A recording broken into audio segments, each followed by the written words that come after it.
Welcome to Michigan Out of Doors. I'm Jenny Olson, and this week I'm actually hitting the road to meet up with Jordan. We're going to head up to the UP to bring you a few stories from across the bridge coming up over the next few weeks. But in the meantime, on this week's show, we're going to take you over to Alpena and show you an ice fishing tournament over there that's become quite popular. The talk of the town this year was the brutal weather, but everybody had a great time. You won't want to miss that. And Jimmy and Gabe have some other fun stuff for us this week too. Well, that's right, Jenny. We do have a few more things on this week's show, and I'm currently out on Muskegon Lake doing a little perch fishing. Hopefully we'll catch a few more and have something for you in the next couple of weeks. But also on this week's show, we're going to stop in with Gabe Van Warmer. He was recently at the traditional Archery Expo in Kalamazoo. You won't want to miss that. And we're going to get some news from our friends at MUCC about some of the license fee increase, kind of where some of those dollars were actually spent. Lots of good stuff on this week's show. You stay tuned. I'm Jimmy Gretzinger, and it's time for Michigan Out of Doors. From the first spring rains to the soft summer breeze, dancing on the pine forest floor, the autumn colors catch your eyes. Here come the crystal winter skies. It's Michigan, Michigan out of doors. Someday our children all will see this is their finest legacy, the wonder and the love of Michigan. As the wind comes whispering through the trees, the sweet smell of nature's in the air. From the Great Lakes to the quiet stream, shining like a sportsman's dream, it's a love of Michigan we all share. Michigan Out of Doors is presented by Greenstone Farm Credit Services, making recreational land ownership possible across Michigan and northeast Wisconsin. Begin your land financing journey at one of Greenstone's 37 locations or visit greenstonefcs.com. By Vanguard, a global manufacturer based in Michigan featuring rifle scopes, binoculars, and spotting scopes with lifetime warranties. Vanguard supplies sporting optics and accessories for the outdoor enthusiast online at vanguardworld.com. By Marvo Mineral, makers of Lucky Buck, deer management products including minerals to supplement deer diets year-round to improve health and antler growth. Michigan made for over 18 years, Lucky Buck on the web at luckybuck.com. By Country Smokehouse, offering a variety of meat products. Country Smokehouse is located 3 miles south of I-69 on M53, just south of Imlay City. Country Smokehouse is a meat processor, a butcher, and a destination for sportsmen. On a cold Friday night here in Alpena, a bunch of hardy souls gathered from near and far to kick off the real fun ice fishing tournament. The Festivus dinner celebration tonight and the tournament the next day are part of a big fundraising effort for the River Center. Right now, the River Center is still just a concept, but with the help of the community events like this one, it will be a reality in no time. When complete, the River Center will be a complement to Alpena's Wildlife Sanctuary and will offer habitat improvement and environmental education for the Thunder Bay River here. But tonight, the talk was all about fishing on Grand Lake the next day. All right, and you were one of the guys drilling the holes today? Yeah. How many? We drilled roughly 1,200 holes today. You think they're going to stay remotely open for tomorrow? Yeah, there's going to be some ice on them, but there's a lot of people have spuds and share them, and they'll get them cleaned out. But there will probably be 3-4 inches in them. Yeah. Fine. What's the forecast for tomorrow? I'm hearing like 38 below wind chill factor tomorrow and nasty, real cold. So it'll be interesting. Oh, yeah. See, So what are your names? Ken and Elizabeth. All right, and where are you from? Greenville. All right, and you came all the way over here? Yes, we did. Just for this tournament. So you're fishing tomorrow? We're fishing. What do you think about the weather? Brisk. So the next morning, the tournament was taking place on Grand Lake near the DNR boat ramp site. Folks could purchase holes in the ice at $25 each and could buy up to 3 holes. At 9 a.m., the fishing area opened and there was a mad dash to claim their holes for the day. Even with the cold weather and winds this morning, there were still people who got here early to stand in line and have first crack at the best spots. What is going on out here? It's a windy day. So tell me, you got here at 6? Yeah, 6 o'clock. We had a couple people in line already at 6. Wow. I'm amazed at how many hardy souls we have in this rather blustery weather out here. It's very windy, gusts of 40, and chill factor is pretty good. So, but people are having a good time, and that's what it's all about. Everyone seemed to be having a good time out here in spite of the brutal conditions. At 9 a.m., ice anglers could head out to claim their holes for the day, but had to pass through inspection with the tournament committee before heading out. With some pretty big prizes up for grabs today, everyone's gear was inspected to make sure they were all fishing from an even playing field. With below zero temps and winds ranging from 20 to 40 miles an hour on Grand Lake, it was downright bitter. Normally, that wouldn't be a problem once you set up your shanty and fired up the heater, but not today. Tournament rules prohibited the use of any windbreaks or shanties out here, so with their sights set on the impressive prize list, these folks toughed it out and got set up. Dave, what time is it? After 9? 9:15. And what's happening right now? Everybody that stood in line early this morning is up. They're trying to get their holes, spreading them out, getting ready. They can measure the depth, they get their bobbers ready, whatever they're going to fish, get their tip-ups ready, and then they must take it out. And at noon we fire a flare and then we start fishing. All right, so hold on. Are they going to sit on the ice for 3 hours not even fishing? Yes. They will. Can they leave and yes, come back? They can come to the tent. They can't leave the area. They can come to the tent. And once the tournament starts, once you leave, you must remove your bait. Wow. All right. Well, surprisingly, quite a few hardy souls sat in front of their ice fishing holes waiting for the official start time of the tournament. At high noon, everyone dropped their lines in, and the 2015 Real Fun Ice Fishing Tournament had begun. There were plenty of different techniques being employed out here, but not many had to do with the fishing. Most of the ingenuity on display out here was how to keep from becoming an icicle for the 3-hour competition. A few folks made the most of it and decorated their areas with a festive theme, but for the most part, it was just a bunch of hardcore anglers focused on staying warm and hoping for that winning fish to swim their way.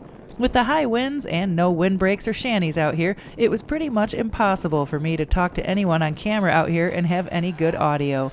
The fishing seemed slow for the most part. I had to keep moving to try and stay warm, and while walking around, I never saw anyone with a fish on the line. But there were a few hundred people out here, and with those kinds of numbers, there were indeed some lucky folks who were connecting with some of the perch here in Grand Lake. You guys get something? Whoa, man. Whoa, guy. All right, cool. Maybe I might win something. Yeah. How is it out there? It's cold. I've done it every year. This is the first year I finally caught something. All right.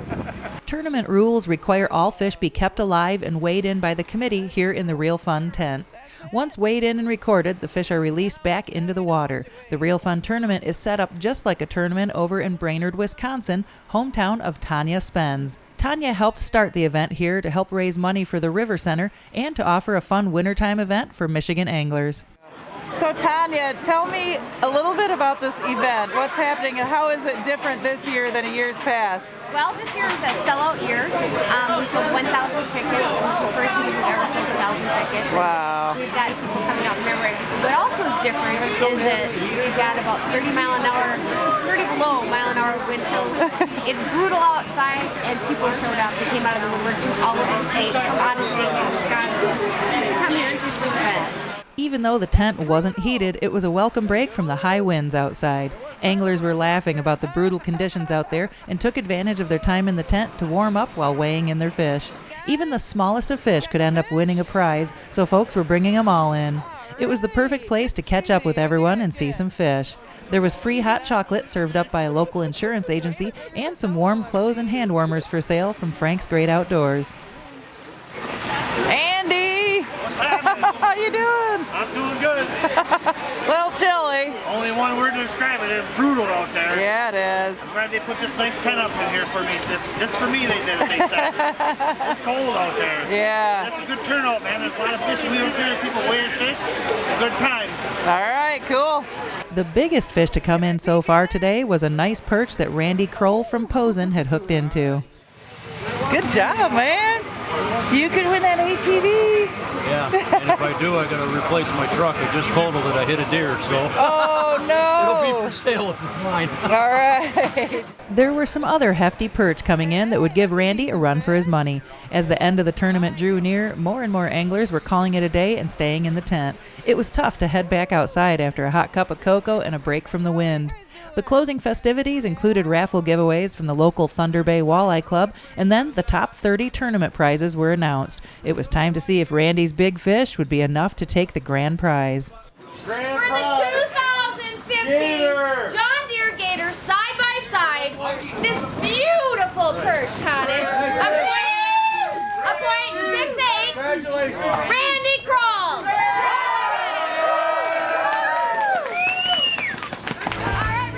Congratulations to Randy Kroll and all the good folks who braved the elements and participated in this year's Real Fun Ice Fishing Tournament. It's great to see a community coming together to have a little fun and raise money for a good cause. Let's hope next year things are a little warmer. Well, what we're going to do now is switch gears and stop in with our good friend Gabe Van Wormer, who was recently at the traditional archery expo in Kalamazoo. About a month after bow season ends, most of us are staving off a case of cabin fever. The traditional Bow Hunters Expo in Kalamazoo is a chance for bow hunters from around the country to meet and swap stories of the last hunting season and start preparations for this coming fall. Jerry Brum and his wife have been putting the show together now for 2 decades and look forward to seeing old friends each year. This is the 20th year of doing this expo, and we started it was in Hastings for 3 years at the Expo Center. And we moved it here because we ran out of room, and 3 years ago they added this beautiful new hall, so we're right in our glory. We've got more room than we know what to do with. So yeah, it's all traditional, long bows, recurves. There's been more hunts, that have been planned and more friendships made here, and Sharon and I are really proud of that we brought together. It's taken on an identity of its own. If you ask somebody, are you going to Kalamazoo? That's all they got to say. They know that it's this expo, this weekend. And yeah, so it's taken on a life of its own, and it's great. Even if you aren't a traditional bow hunter, it's hard to walk through this expo without seeing the beauty of traditional bows. The dedication to their craft shows in the countless different designs. Although they might look like a simple stick and string, there are countless hours refining what goes into making a good performing longbow or recurve. Part of the allure of hunting with a traditional bow is to walk in the footsteps of great hunters in history. Bill Hinckley brought his display to the expo and showed me some of the arrows used by some of the more famous names in the last century. These are some Art Young heads. This arrow here is the last dozen arrows that Art Young had made. He made it for Dr. Paul Knopstead. And these up in here now, these are all, you got Wes Bundell and Elma Bundell, you got Norm Blaker, and Floyd Eccleston had a shop in Michigan, in the museum, and that's where a lot of these came from. Bob Kelly was Fred Bear's right-hand man. Erwin Kessler was a 5-time NAA champ. That's his arrow. Although there's a lot of interesting historical displays, many archers are here to buy products for hunting today. There's hundreds of bows available for sale, both new and used. One company that has just moved here to Michigan is Selway Archery's quiver business. This company has been making high-quality traditional supplies for many years. We have limb bolt quivers for takedowns. We have strap-on quivers for anyone who wants just one quiver for every bow. We have slide-on quivers, for the guy who wants to put the quiver on the bow and leave it on the bow, which that's what I do myself. My quiver's been on my bow for probably 10 years and hasn't even come off. We got side mount quivers for bows that have the holes tapped and drilled.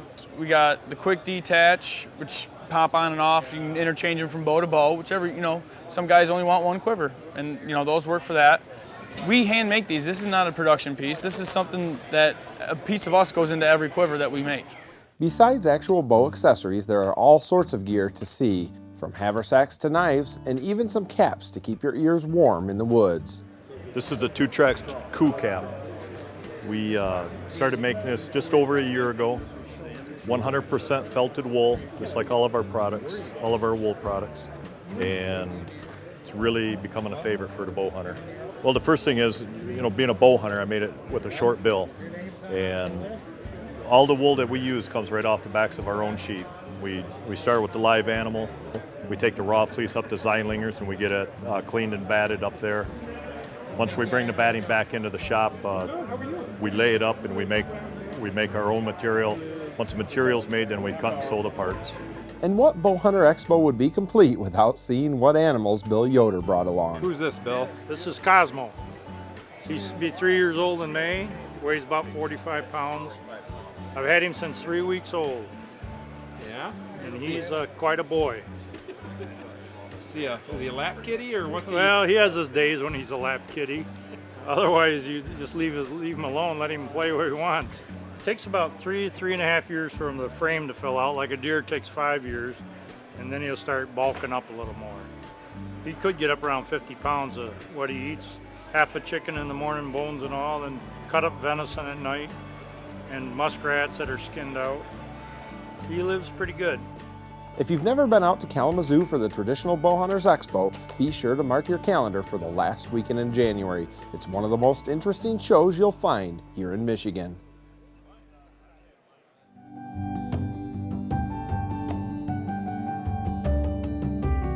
So when we last talked, I gave a description of kind of what we expected to see out of the new hunting, fishing, and trapping license fee increase that just went into effect in 2014. Now we actually have some hard numbers to share with you about what the DNR has used that money for and what we think about it. So first off, we didn't get as much money as we thought as a result of this license fee restructuring.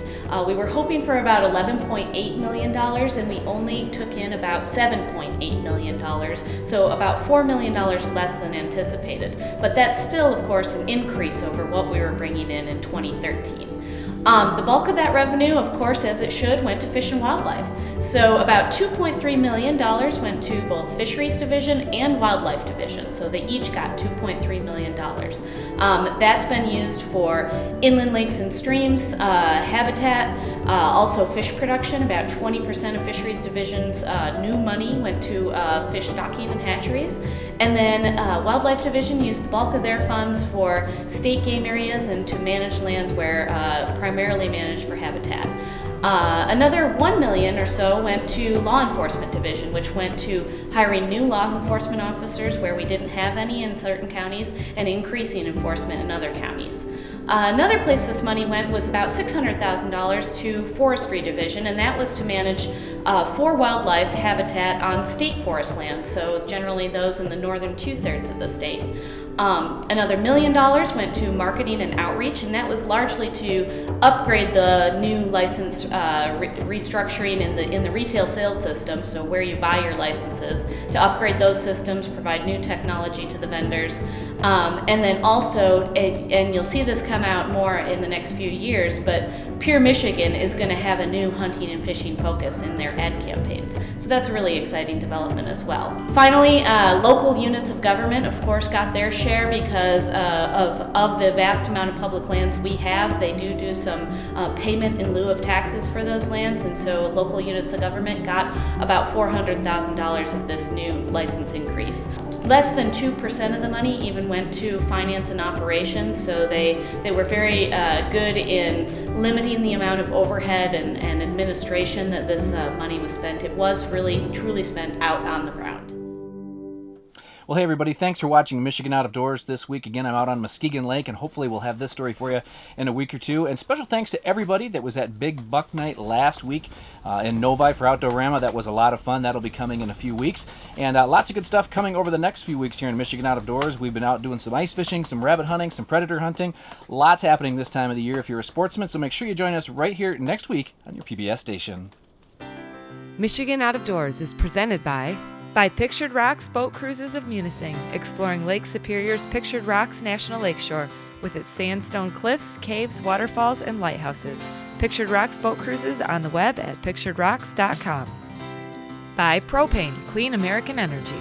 Propane retailers promote the safe use of Michigan-produced gas energy in homes, farms, and businesses across our great state. Learn more at usemichiganpropane.com. By Showspan, producing consumer shows that include the Ultimate Sports Show in Grand Rapids. Over 350 exhibitors, outdoor gear, boats, seminars, Lake Ultimate, and Big Buck Night. The Ultimate Sports Show at the DeVos Place in Grand Rapids. Closed captioning is provided by the Michigan Propane Gas Association, Clean American Energy. Propane Realtors promote the safe use of Michigan-produced gas to outdoor enthusiasts across our great state. When I wander far away, a dream stays with me night and day. It's the road that leads to my home state. I am a Michigan man. Changing seasons paint the scene like rainbow trout in a hidden stream. The white-tailed deer